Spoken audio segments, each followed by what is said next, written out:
Data Analysis with R Programming. This is the 7th course out of 8 in the Google Data Analytics Professional Certificate Program, and I'm going to review it right now.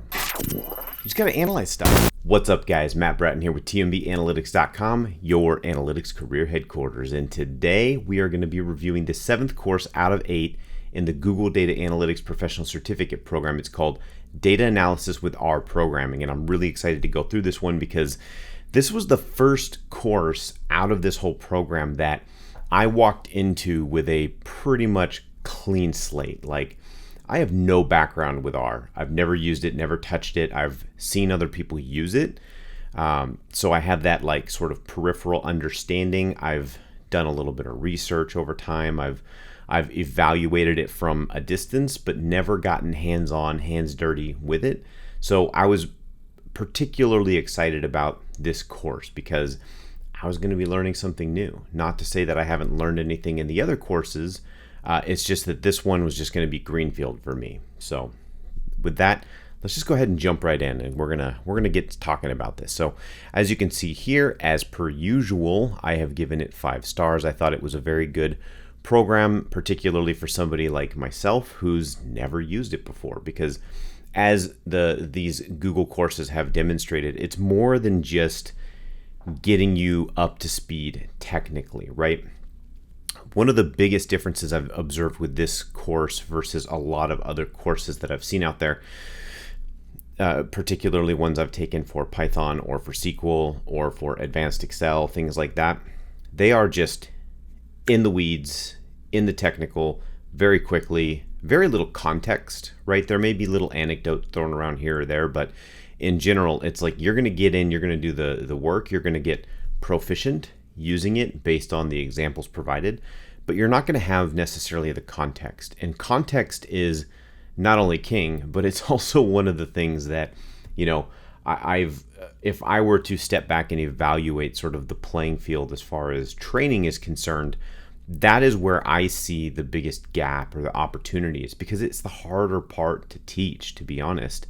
It's easier to teach the technical stuff. That's why usually in an interview situation for a new job, it's the one that's more forgivable, particularly if the person's honest and demonstrates an ability to learn and a willingness to be taught, right? So for myself and the content that I actually put out there for my courses, I'm trying to focus on less of the technical, because that's all over the place. You can pick it up anywhere, and more of the context for the technical and how you use it to get ahead, right? And by the way, if you're interested in any of my courses, I have a free mini course on Analytics Career Foundations. You can find that at tmbanalytics.com/free training. I'll put a link in the description, but let's get back to this guy over here. Data Analysis with R Programming, right? So I gave it 5 stars because it gave more than just the technical run through of R. It gave me the context. It would give you the context if you were taking this. So it's a 5-week course, and as you've noted from past reviews, the first week starts out generally uneventful, so programming and data analytics, and we're going to jump into the content, and it's going to give you like, hey, here's the welcome to the course, here's the syllabus, let's get you refreshed on your roadmap, and then it's going to get into the content. So nothing super exciting out the gates until it starts to get into, boom, I love this. I love the fact that Google just spoke about the elephant in the room right off the bat. What is this? The 4th video, 4th check mark on this course, week number 1, and it already goes the R versus Python debate. Now, anybody who's in this space has probably come across people either trolling or genuinely taking a firm position and wanting to debate the merits of whether R is better than Python, right? I am a very firm agnostic tool agnosticist, is that a word? When it comes to things like this, because again, I always like to frame everything as you are the analyst, I am the analyst. The tools that I use to get the job done don't really matter, right? If I do a good job, if I know what tools are available for me to do various things and which ones do which things better, doesn't matter if I'm using tool A versus tool B if I'm getting to point C, right? If that's the objective. So all that to say, I'm I thought it was not just amusing, but good. It was a good approach, putting front and center this whole discussion around R versus Python. And I think they've got this sentence here is the one that I felt the best about. Python isn't covered in this curriculum, but we encourage you to explore Python after completing the certificate, right? Here's the thing. People were all fussy when they heard that this course was going to go over R and not Python.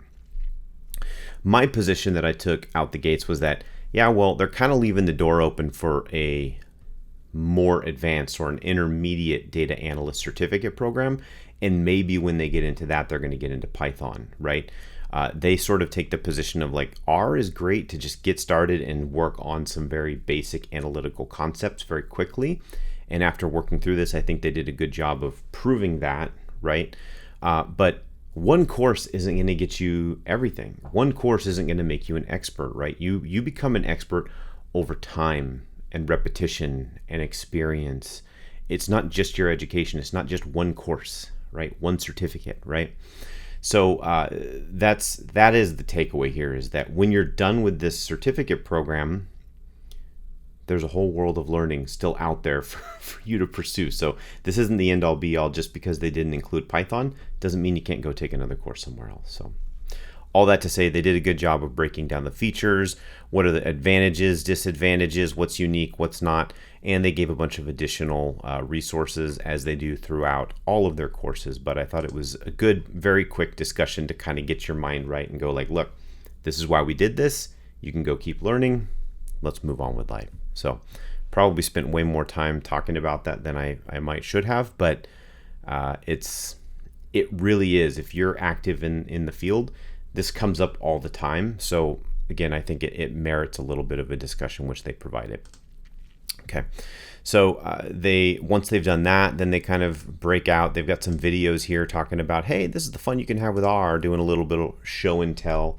This is the interfaces of the program, yada, yada, yada, nothing super crazy. We talk about programming languages, ways to learn about programming. What they do here is they break down the different types of programming, right? If you're an analyst, you may be thinking of programming in terms of different languages that analysts use, like R and Python, SQL, right? But programming also works for web design. If you're learning like CSS or HTML, mobile applications, if you're a developer working with Swift and Java, right?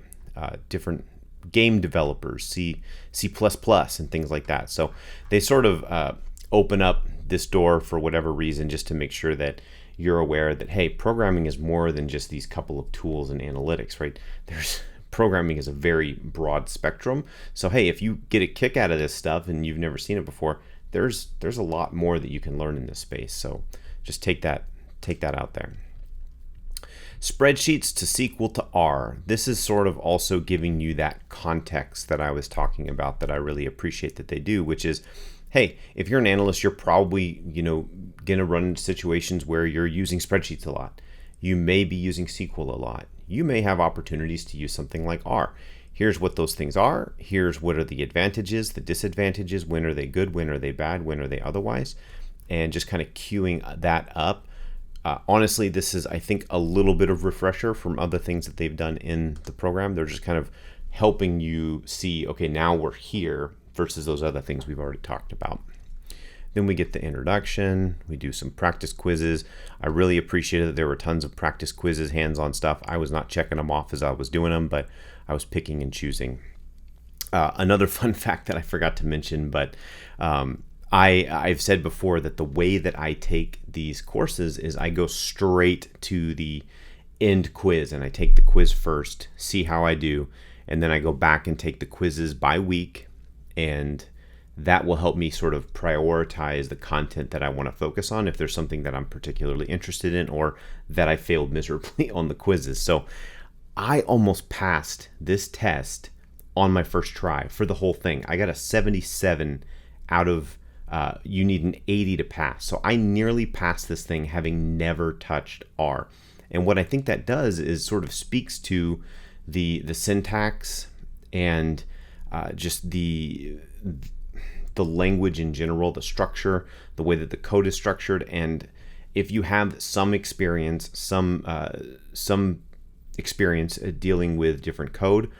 So I've taken courses in Python, I've taken courses in SQL, I've used SQL in my work, and so seeing some of the code written out, I was able to decipher and make educated guesses about, hey, this makes sense as potentially the right answer.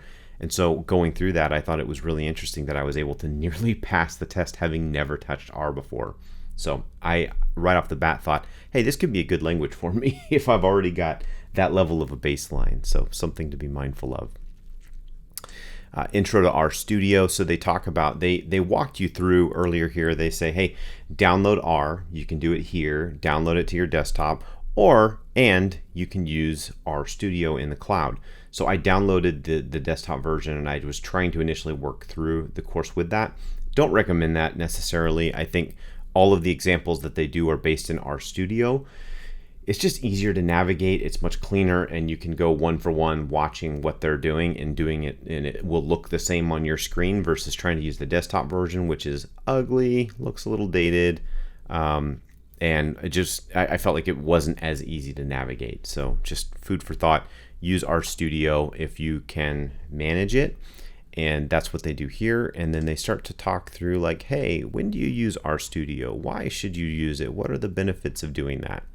And then connecting you with the community. And this is one of the great things I think about not just this, but when you're learning something like coding or programming or any of these languages, is finding a community where people they take seriously, they take pride in, they love what they do, generally, if they're contributing to these communities, and you can learn a lot from other people, right? As long as you're respectful and do things. So I noted that they've got an R subreddit here. I'm fairly active on Reddit.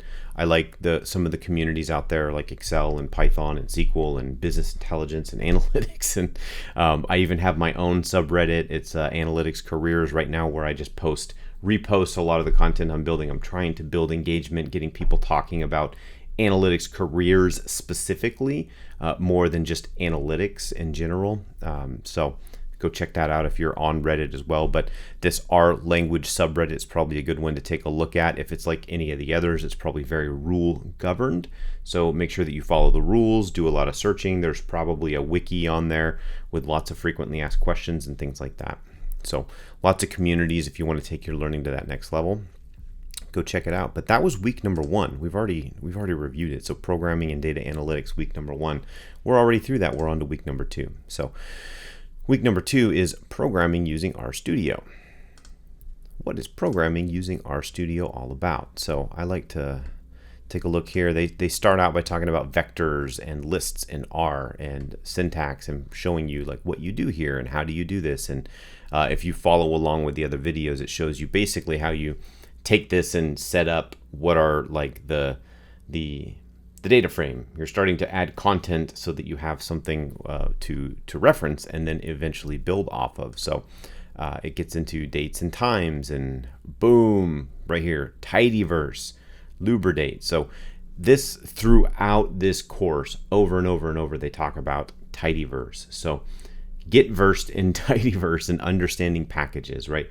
Packages are something that you may be familiar with if you've used Python or things like that, but loading libraries, loading packages, getting your workstation basically set up to run various types of analytics is sort of really clutch, key, imperative to making quick progress in a program like R. And tidyverse, you learn right off the bat. If you're an analyst using R, you're going to be using that more than likely. And same with lubridate. It's helpful for dates and all that fun stuff. So it gets through here, talks about different strings and all that jazz you can see here. And then we're going to go on other common data structures. We got, what is this? Data structures, files. What is this doing? This is like creating files. I don't know if this is also where it shows how to save files. So it gives you all the syntax for doing all these different things, all incredibly valuable. Explore coding, so reading logical operators and condition statements. So this is where we're getting to true, false, greater than, less than, if, or, yada, yada, yada. All of these concepts should probably be moderately, if not completely familiar to you if you've worked your way through this course. These are not novel concepts to R. These are just general for math and other statistics and just analytics in general. So nothing new. I think the most important thing to remember as you're going through this stuff is, like, you know this stuff, right? You have exposure to this stuff. This is just basically telling you, hey, how do I communicate with my computer? How do I communicate with this program to get it to execute these things that I already know how to do, right? In general, that's kind of what you're doing. So you're learning a language to communicate with that program so that it can execute these things, right? So this is just the syntax that works with R. So it's getting you built up and understanding all of this. Learning about the packages. So we're reading available packages here. It shows you, like, where to go to get the different packages. It talks about, again, tidyverse, choosing the right packages, lots of useful packages for various things. Again, they pretty much stick to tidyverse throughout this thing with the occasional lubricate. So know it, love it, learn it, explore the tidyverse. Like I said, that's what it's going to do, and it's going to get you all ramped up. That's week number 2. We're going to go into week number 3, working with data in R. So let's take a look. Explore data. We're talking about data frames. So data tables, data frames, data. Is get familiar with the term data frame. I know from the outside looking in, I had always heard people working in some of these programs, and they talk about data frames, and it just sounds really complex and crazy. It's not. It's a data table.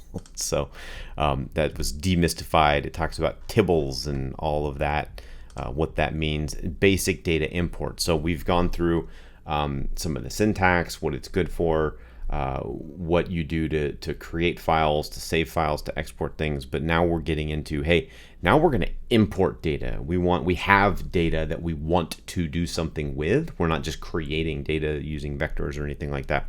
We're actually importing massive amounts of data. So let's do that. So they talk about how to go through that process, how you can sort of get some high-level information about the data tables that you're trying to import, so that you have a good sense for what you're actually bringing in, what are its characteristics, and then you can go from there and start doing different things with that. Like if you need to clean your data, so file naming conventions, what do they recommend for good naming conventions for files? Of course, you need to take this stuff into consideration. It gives you some do's and don'ts for that. R operators talks about, this is sort of a not a refresh, but it's a lot more detailed and explicit about different types of operators and how you can do addition, subtraction, all that. I say that a lot, don't I? Follow along with transforming data. So if we need to change headers, change column names, do stuff like that, it gets you into doing all of that sort of thing.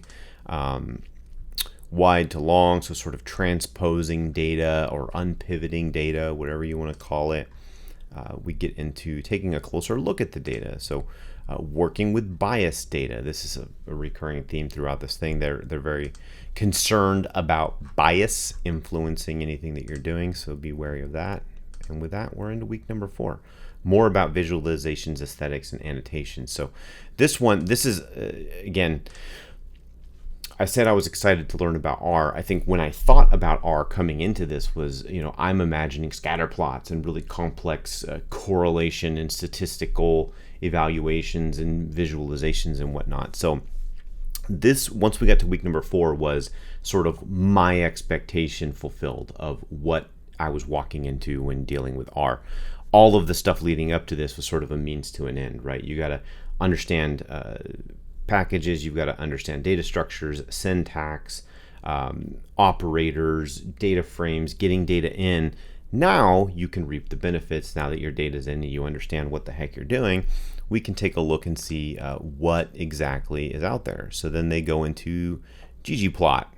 ggplot is pretty much the visualization, I'll call it engine. Some nerds will probably get mad at me. I don't care.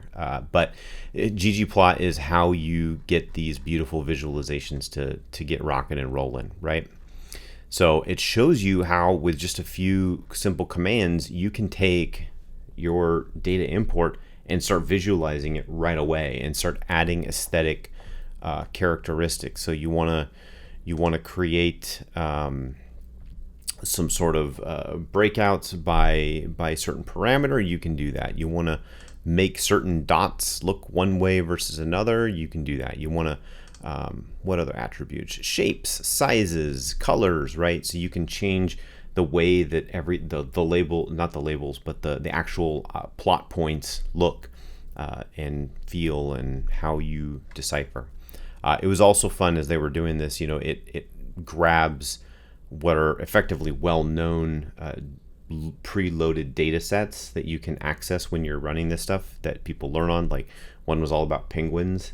So the penguins database, I don't know, I thought it was funny. It's pretty lighthearted, and so it gets you, it's a non-threatening way to get in and start playing around, and you can look at, hey, these different types of penguins have these different size characteristics and stuff like that. So that was fun. I appreciated that. We talk about smoothing of data, filtering, and plotting data, all important things that you need to know how to do in order to sort of zoom in on what it is you're trying to accomplish. More drawing in shapes and arrows and all that so that you can do that, and then saving images without Google Save or GG Save. Sorry, it's not Google. We're in Google. And that's pretty much week number 4, going into week number 5, and now documentation. It's not the most exciting way to end it, but it's par for the course, right? Because when you're doing something like programming, one of the things that I hear is a recurring theme across all languages, all types of data engineers, web engineers, whatever you want to call them. People who are working in programming language, usually more than one person is going to interact with your code, is going to have to understand what you're doing. So the degree to which you effectively include in your work, show your work, right? Explain what your code is doing, explain what changes you've made, explain in layman's terms what you're accomplishing step by step. You're kind of creating it's not necessarily a proof, but when you're coding, instead of just looking at a big block of code and having everybody that interacts with it have to decipher it, explain what it's doing. It's going to help you and it's going to help them, because not only is it helping you by making sure that your thoughts are clear, you understand your own process, but it helps others because they can pick it up and they can run with it and know exactly what they're looking at.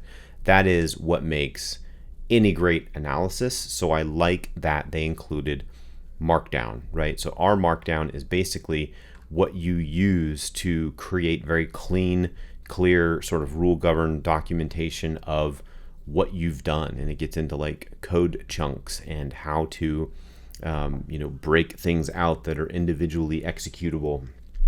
And it was super helpful. Optional reading on Jupyter notebooks, and gets into some stuff about going through Kaggle and grabbing some stuff. Jupyter's pretty popular. I'm not going to claim that I know very much about it, but I've definitely heard about it. So using our markdown in RStudio, create our markdown documents, more videos, lots of videos as you'd expect. Again, I had to really slow down when I was going through this course. I've busted through the other ones very quickly, but this one I actually had to take all of my video playback from 2x down to 1.25 so that I could actually follow along in Studio and try to replicate what I was seeing on the screen. Something to be mindful of. Output formats, you can take markdown files and drop them in. You can export PDFs, slideshows, Word docs, dashboards, whatever it is that you need to do.